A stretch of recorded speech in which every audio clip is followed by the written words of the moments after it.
నమస్తే, నేను ప్రశాంత్. వైసీపీ కోటరీలో అసలు ఏం జరుగుతుంది? ఇందులో ఉన్న వాళ్ళందరినీ తీసేసి కొత్త వాళ్ళని ఎవరినైనా తీసుకోబోతున్నారా? అసలు ఎలా ఉండబోతుంది? దీని గురించి అయితే మాట్లాడేందుకు ప్రస్తుతం మనతో పాటు సీనియర్ జర్నలిస్ట్ దుర్గా కుమార్ గారు ఉన్నారు. నమస్తే అండి. నమస్తే ప్రశాంత్, మన వీక్షకులకు కూడా. సార్, ఇప్పుడు వైసీపీ కోటరీ అసలు ఎలా ఉండబోతుంది? ఇప్పుడున్న వాళ్ళందరినీ తీసేసి కొత్త వారిని ఎవరైనా తీసుకుంటున్నారా? తీసుకుంటే ఎవరిని తీసుకోబోతున్నారు? అంటే ప్రశాంత్, నేను నిన్నొక ప్రశ్న వేస్తా, నువ్వు నాకు సమాధానం చెప్పాలి. ఓకే, చెప్పండి. ఎప్పుడైనా ఒక హాస్పిటల్కి మనిషిని ప్రాణం ఉండగా తీసుకెళ్తే వైద్యం చేయగలుగుతారు. ఒక శవాన్ని తీసుకెళ్ళి బతికించమంటే ఏ డాక్టర్ అయినా, ఎంత సూపర్ స్పెషాలిటీ హాస్పిటల్ అయినా బతికిస్తుందా? నెవర్. చేయలేదు కదా. అవును. ఇప్పుడు వైఎస్ఆర్సీపీ పార్టీ పరిస్థితి అదే. అది పూర్తిగా ప్రాణం కోల్పోయింది అని తెలిసిన తర్వాత మాత్రమే విజయసాయి రెడ్డి కూడా పార్టీలోంచి వెళ్ళిపోయాడు. తర్వాత పార్టీలో ఎవరు కూడా జవసత్వాలు ఉన్నాయని ఎవరు అనుకోవట్లేదు. జగన్మోహన్ రెడ్డి కూడా ఈ పార్టీని పునరుద్ధరించగలుగుతానన్న ఆశ లేదు. అంటే ఇక్కడ పోయిన ప్రాణానికి ప్రాణం పోద్దామని చూస్తున్నారా? అసలు అదే అన్నా, అది సాధ్యమా అని అడుగుతున్నా. ఎంత పెద్ద కార్పొరేట్ హాస్పిటల్ అయినా పోయగలుగుతుందా? ఇప్పుడు అదే పరిస్థితి. అందువల్లే ఆయన 11 మంది శాసనసభ్యుల్ని ప్రజలు ఇచ్చినప్పటికీ కూడా వాళ్ళని శాసనసభలో కూడా తీసుకెళ్ళటల్లా. ఇక ఈ పార్టీ మనుగడ ఉండదనేది ఆయనకు అర్థమైపోయింది. కాబట్టి వాళ్ళ శాసనసభలోకి వెళ్ళి నేను మాట్లాడితే ఎంత, మాట్లాడకపోతే ఎంత, నా శాసనసభ్యులు అక్కడ శాసనసభలో పాల్గొంటే ఏంటి, పాల్గొకపోతే ఏంటి, మళ్ళీ మేము అసలు ఎన్నికలకు వెళ్తే కదా మళ్ళీ నేను వెళ్ళి ఎవరిని ఓట్లు అడుగుతాను అనే పరిస్థితికి ఆయన వచ్చేసాడు. ఇప్పుడు మీరు అన్నట్టు కోటరీ ప్రాణం ఉన్నంత వరకు మనలో ఉండే పరాన్న జీవులు బతుకుతాయి. మన ప్రాణం పోయిన తర్వాత పరాన్న జీవులు కూడా చనిపోతాయి. కోటరీ అనేది కూడా ఎప్పుడు వరకు కోటరీ పార్టీ అధికారంలో ఉన్నంత వరకు కోటరీ తన స్వప్రయోజనాల కోసం యాక్టివ్గా ఉంది. ఎప్పుడైతే పార్టీ చనిపోయిందో సజ్జల రామకృష్ణారెడ్డి పార్టీని బతికించగలుగుతాడా?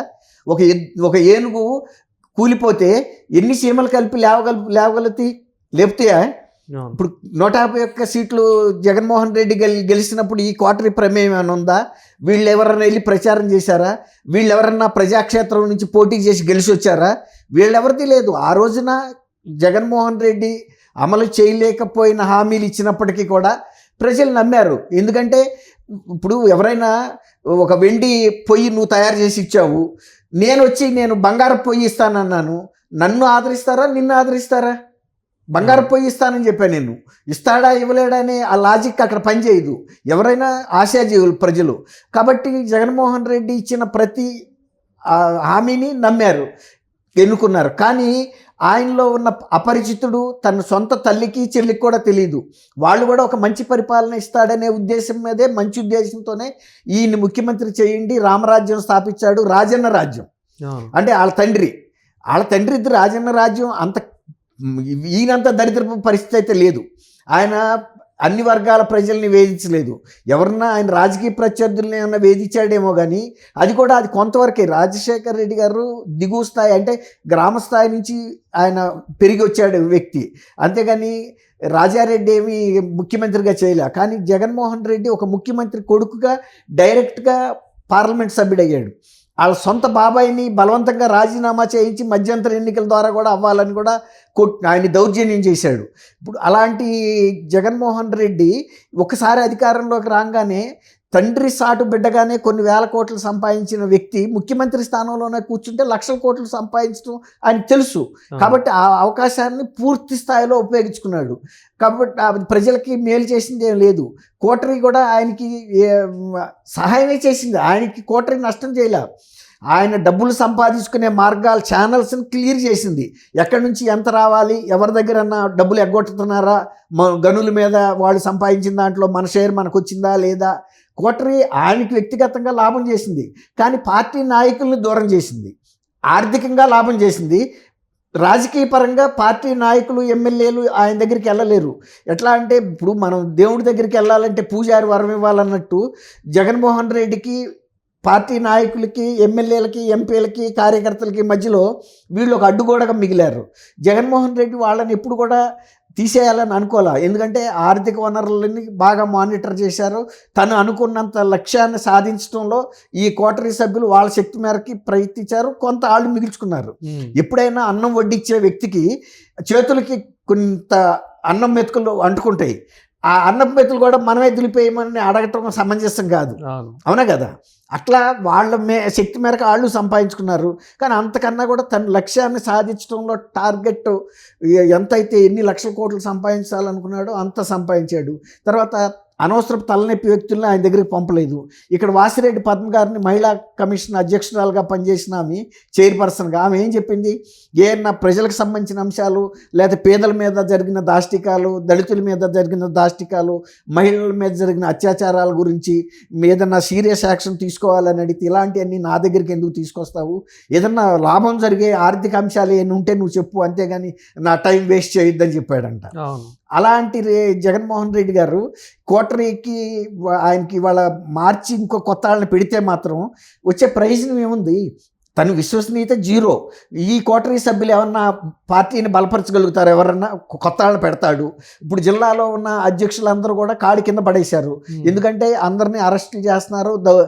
గతంలో జరిగిన అవినీతిని ఆయన కాపాడాడు తను ప్రభుత్వంలో ఉన్నంత వరకు. కానీ తను ప్రభుత్వంలో దిగిన తర్వాత కొత్త ప్రభుత్వానికి ఆ బాధ్యత లేదు కదా. ఇప్పుడు ప్రజలు కూడా అడుగుతున్నారు, గతంలో జరిగిన అవినీతి పరులందరినీ మీరు చట్టం ద్వారా శిక్షించండి అని. ఇప్పుడు వీళ్ళందరూ ముద్దు బిడ్డలుగా పెంచుకున్నాడు. నువ్వు తప్పు చేసినా పర్వాలేదు, అవినీతి చేసినా పర్వాలేదు, నీ సొమ్ము నువ్వు ఉంచుకుని నాకు ఇవ్వాల్సిన షేర్ నాకు ఇస్తే పర్వాలేదని పోలీసులను కూడా అసలు నిర్వీర్యం చేశాడు. ఇప్పుడు కూడా అదే పని మీద ఉన్నాడు.